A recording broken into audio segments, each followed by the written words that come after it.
So did you hear about this lady? Poor lady.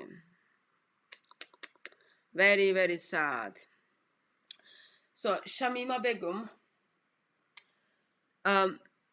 she was British citizen at age 15.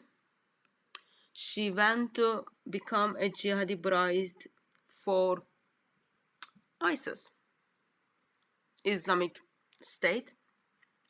She is now 21, so it's been 6 years.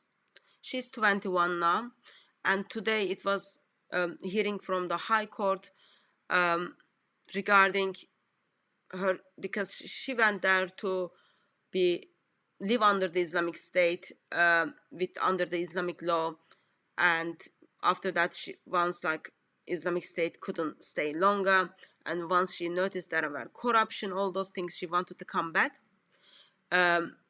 but British government stripped of her citizenship, so she became like stateless. A couple of years ago, we talked about this in couple of programs, and today it's been decided that she can't be British.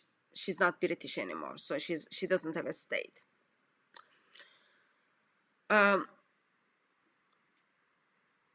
So apparently that made her very angry, upset, and cried.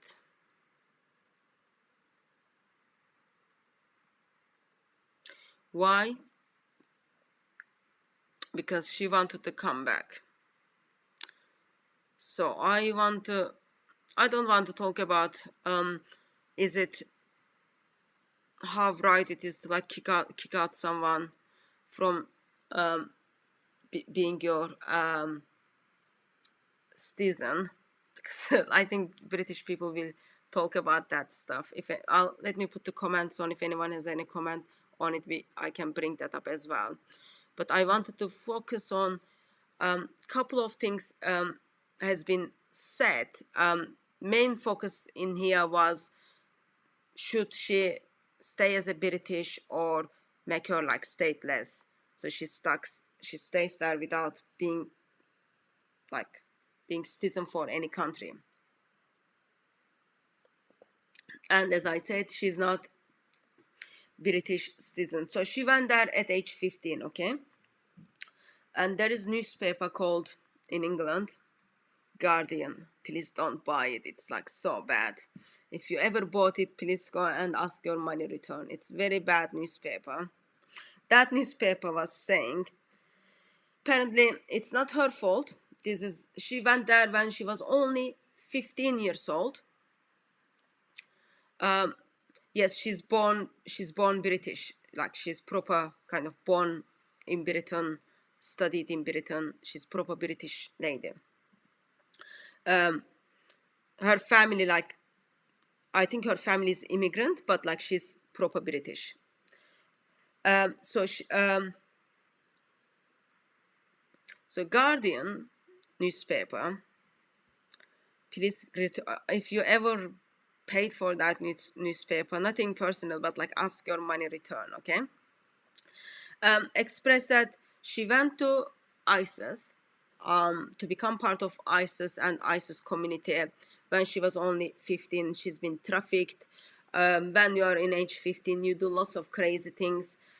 Therefore, she should able to come back.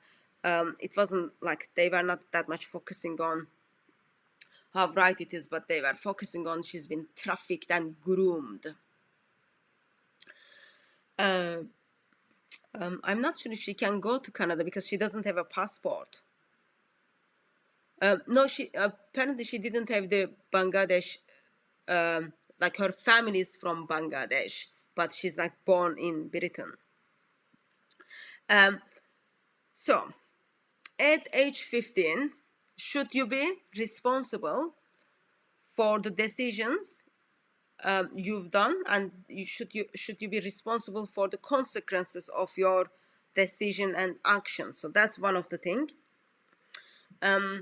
I don't know why would you kind of think what would you think about it, because even question that we've got people who are 11 or 12 years old speaks to NATO. We've got Aisha, she was only 6 years old. Muhammad married her and had sex with her when she was 9. She became the age 15. She was already identified as the mother of believers. So age 15 is good age to do lots of great things. And then she went to ISIS and she made babies over there. All those kind of things. So there is a question on her age, okay, because she was 18, sorry, she was only 15, she couldn't make right decisions, therefore she should be able to hold her passport, citizenship, also come back, because there is another question is for her to come back to country. That's one of the point. But what this is the interview, so the news you are seeing is on Sky News. So this is interview I cannot play because it will give me copyright strike, and I'm already dealing with Mr. Sheikh Yasir Qadi strikes still. So I can't play it, but it's 10 minutes video where she's been interviewed, and in this interview she's just telling how kind of life is awful and she needs to come back, okay? I want us to first, when we look at such images, okay, just remember this is human, like deal with all your emotions, poor girl, homeless, all those kind of things. But let me put some pictures. I pressed this picture, but I hope I am not sure if you are able to see the picture. So this is, okay, I shouldn't be here, I should be somewhere here. This is one of the picture of picture taken from under ISIS, okay? You get to see these ladies in the burqa who has been chained. Those are not jihadi, Yazidi girls, okay? Not Muslims, are put under the burqa. They are prisoners, and they are there to be used as your right hand possess, okay? And can you see there is just individual lady in here, just like as there is a line, and then on the side you've got just one person in burqa. So she is the guardian for those slaves. Her job is to make money and arrange the finance for those from those girls, okay? So some of the jihadi women, jihadi brides, did those jobs. They were running the business over there, coming alongside of this Islamic State to make sure like everything is done in its good purpose, okay? And you can see even like some of those slaves are turned up to be pregnant, and also just listen to the Yazidis testimony of the Yazidi girls. So when we talk about jihadi brides, we are not talking about an individual who just went to ISIS and then married with a Muslim man and then decided to live there happily after. We are also talking about some of those women, young or old women. They were there in the intention to contribute to the country in the selling and making money and using those non-Muslim girls as sex slaves. And if you, I don't know if any of you ever read the book, but I have got the book. In their magazine, they were even talking about like how much those girls cost. If you've got blonde hair, if you've got blue eyes, if you are virgin, then your cost is all different.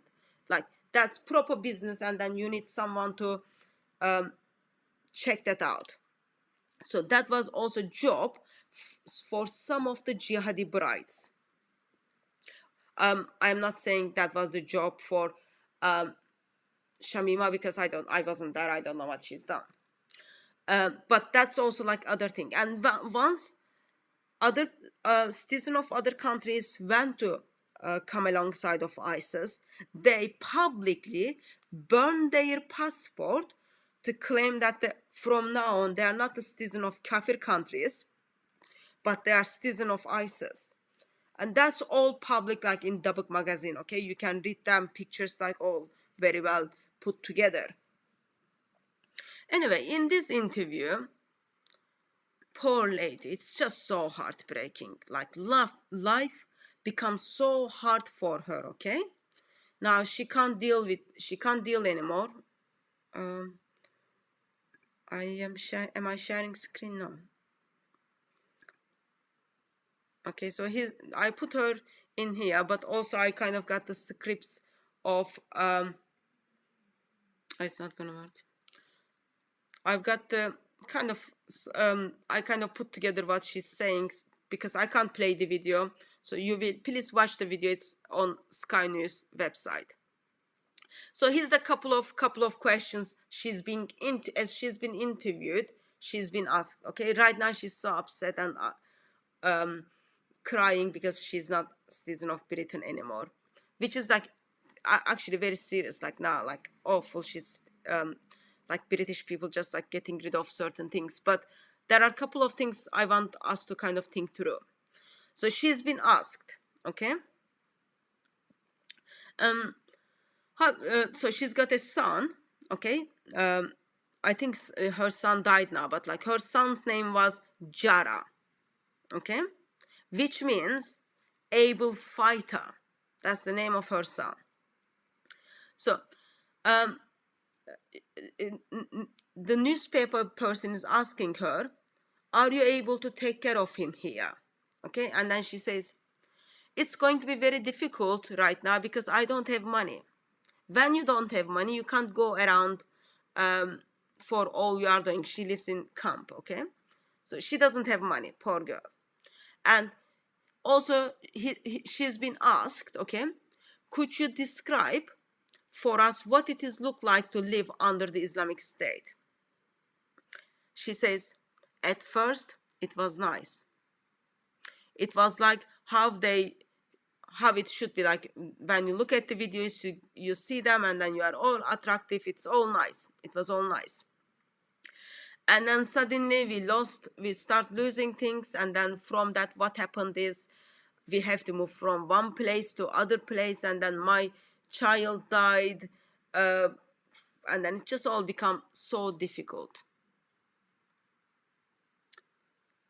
But until things become difficult, which means like when they start moving from one place to other place, when they don't have money anymore, until that stage, she says, I didn't have any regrets up until that point. And in another interview, not in this one, in another interview, she talks about she sees head of people in the bin and she doesn't even phase for that. Like it's quite okay.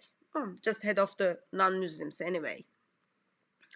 She was asked regarding like, oh, like what do you think about killings took place in Manchester?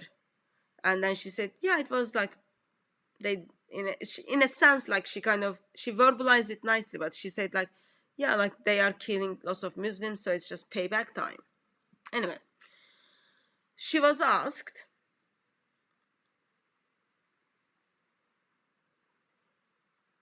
so what was about Islamic State that attracted you?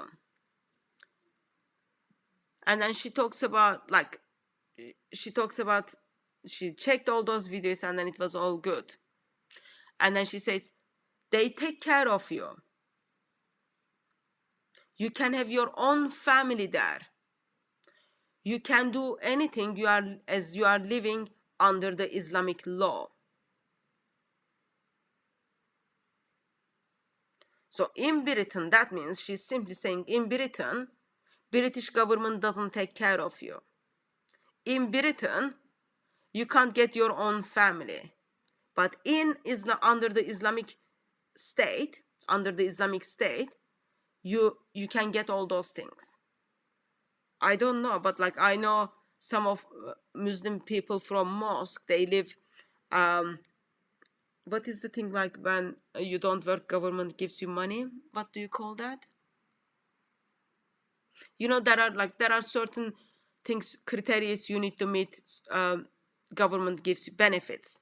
Some people live in benefits in this country, and government take care of you. Yes, we do have homeless people, but like there are lots of people who government is looking after. In England, you can set up your own family. But she says what attracted to her to Islamic State is because Islamic State will take care of her. She can, you can have your own family there and you live under the Islamic law. Okay? And then she was asked the question, did you know about Islamic State, what they were doing before you left for Syria? Because they were beheading the people, they were executing people. Did you know about? So, and then she says, yeah, I was okay with that. I was becoming religious person. I checked it out. I was told it is Islamically allowed, so I was okay with it. She knew what is happening over there. She knew that was Islamic, and she was okay with that. Therefore, she went there.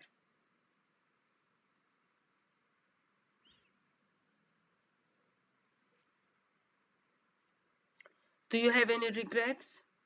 Nope, I don't have any regrets.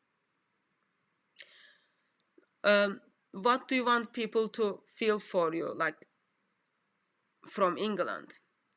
I think a lot of people should have sympathy someone like me because what I went through. Poor girl. You know, it was very hard for her.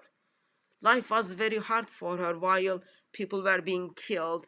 Girls are being, non-Muslims girls are being sold into sex slave, made money, being raped. Life was very hard for this lady who knew what she was gonna do over there, who knew that people are going to be beheaded and executed because of their belief. And she wants people to have sympathy for her because what she's been through. Not sympathy for Yazidi girls, not sympathy for Shias in under the ISIS, not sympathy for non-Muslims, but sympathy for her for what she's gone through. And then she says, I can't live in this camp forever.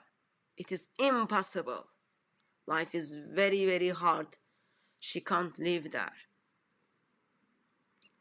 And then she's been asked, so people in UK are thinking like you are potential dangerous to country. What would you say to them? And then she says, they've got no evidence against me. I am doing anything dangerous. Yeah, she's correct. There is no CCTV in Syria. You can't check what people are doing. In here, you can simply take people's pictures as they enter their home and then put that on social media. Everyone knows what you are up to. But in Syria, there is no CCTV, so there is not, you can prove nothing I have done wrong. So they don't have any proof that I have done anything dangerous. I don't want to stay here, she says. Why? I can't live in this camp forever. I've been through a lot. Poor girl. It's like so heartbreaking, you know? So heartbreaking. And what she wants is, she wants to come to UK.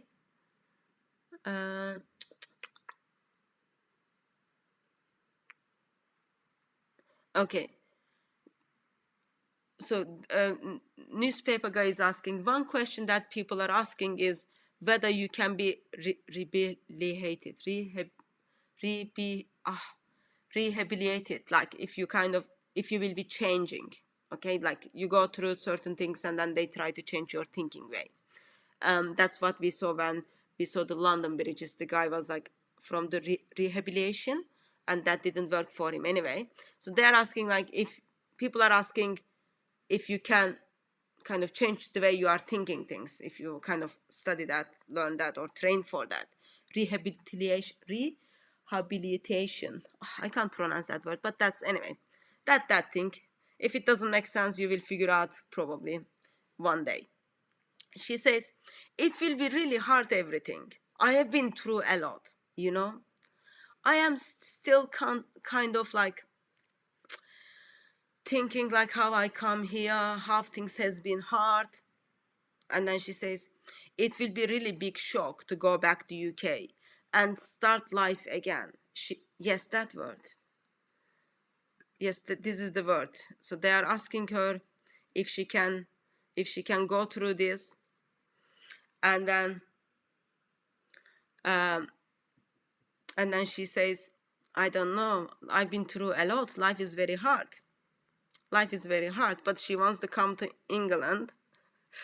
Okay, guys, we've got it. Thank you. We've got it.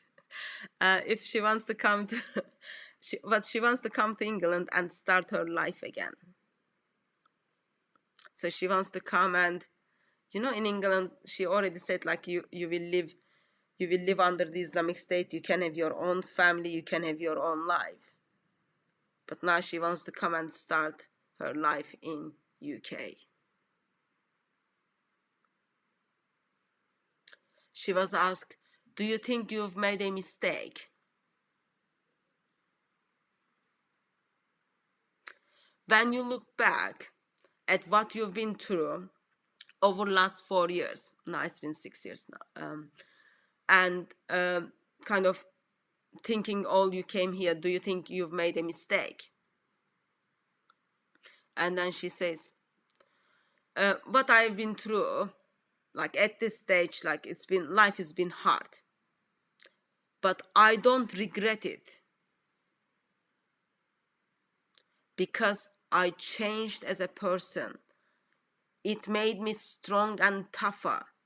I married my husband. I wouldn't have had such a husband back in UK. I had my kids. I had a good time. But, she says, I can't take it anymore. Right now, like she's in the, she just fed up now. Everything was okay. She doesn't regret, but now she can't live in the camp. Why? Because life is tough. Life is tough.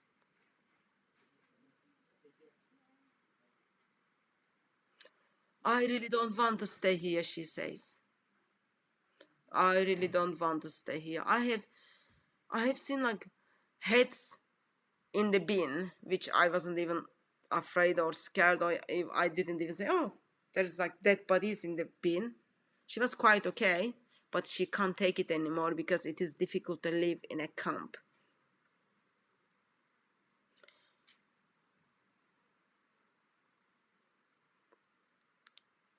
If UK take me back and then help me to start a new life again, that's what she wants. She wants England to take her back and then help her to start a new life. She's not even thinking like, I will end up in prison, all those kind of things, because she knows government is not able to prove anything, what she's done. But her lawyer said, I can't remember if it was her lawyer or not. I think it was her lawyer. She said, it's been said that they cannot guarantee that she's not dangerous to the country, dangerous to the public in UK. So overall, there is no regret in her statement. All she's like concerned is life is very tough when you don't have money in the camp. And those of us who kind of went to work with refugees in the refugee camps, yeah, life is hard in refugee camps. But poor lady, this lady, like she's just so upset. She's just so upset. Poor girl. She's so upset. Her life has been changed. Why? Because ISIS, even in the statement, she talks about how ISIS like now is corrupted stuff and it's all kind of failed. But until that point, it was all good. She just doesn't like living in camp. Therefore, she wants to come back.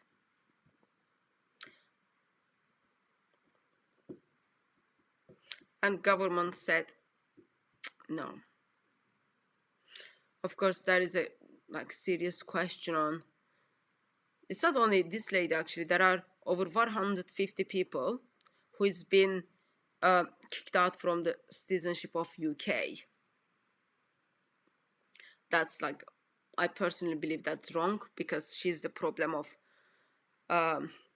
she's British citizen, You can just like, there are different ways to handle that, but anyway, I can't comment. Like, Supreme Court justice made the decision, but I just wanted us to kind of make sure that those of us who are those of you who kind of joined in the view of, oh, poor girl, she was only 15 from East London. She's been trafficked, brainwashed, end up in ISIS. Now we need to take her back. Because poor girl, if that is kind of your thing, then you need to think she knew what she was going for. Her age has nothing to do with it. She knew what was waiting for her, and only reason she wants to come back is because right now she doesn't have money and life in the camp is difficult. It is not suddenly she decided, oh, I am regret that I burned my passport. It is not she decided, oh, I am regret that I become part of the club where we were killing British people and even non-Muslims. There is nothing like, there is no regret and there is no remorse in her statements. She wants to come back in the intention, life is tough. I've been through a lot. Yep. Can you imagine? I didn't even have any emotions when I saw those heads in the bin. Bodies were not there, just the head was in the bin, chopped heads were in the bin. I didn't even have any emotions. I've been through a lot. Anyway, that's what I wanted to bring your attention.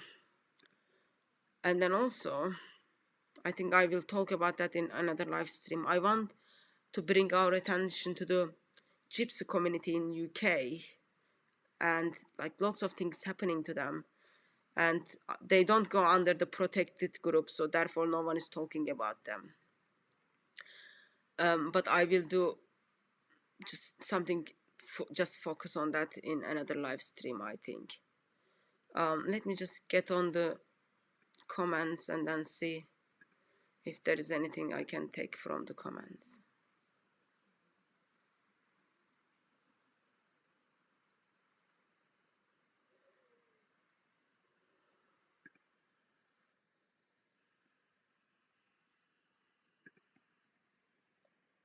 Well, I'm just so behind of the comments. I'm just gonna pick up from the at the end. If anyone has any question or comment, please do.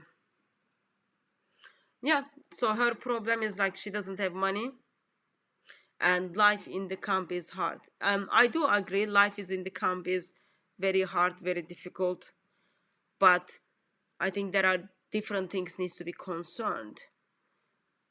Like there is zero regret, there is zero remorse. And other thing I want to kind of put it nicely, that if you break the coronavirus regulations because of your traveling, you can go to prison for 10 years, okay? But if you are involved with supporting or actively involved with the terrorism, and then you've been in prison for supporting ISIS or trying to do take the life of people because of your Islamic views, you can get out of prison within 2.5 years. So that's the kind of system. There is some question in that system, but so she could come here and then stay in prison for a year and then get on with her life or other things.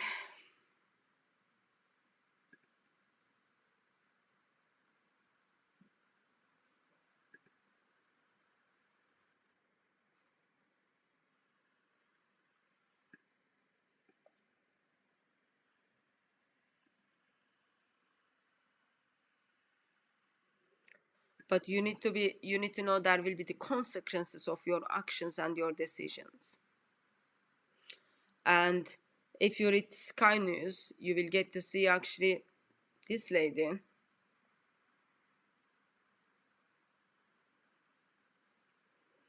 this lady knew like people were beheading people, and she simply says, I was okay with it, I'm okay with it because it's under the Islam, it's okay. She's not questioning like there is something wrong.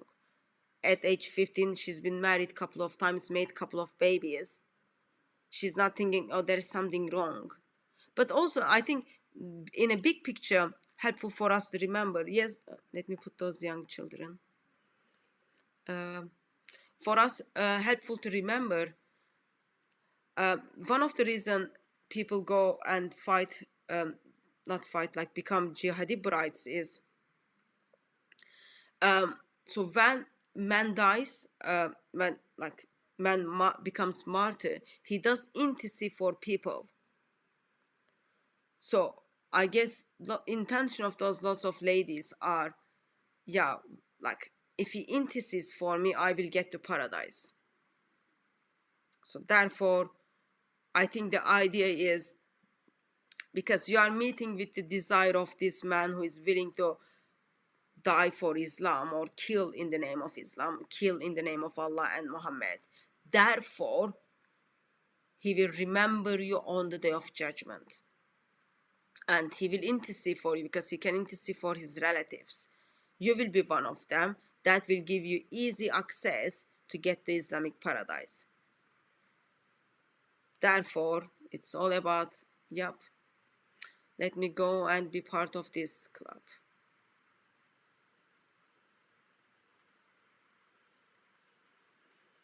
But poor girl, she was, as you can see on the heading, very angry, upset, and very angry, upset, and crying. Hello.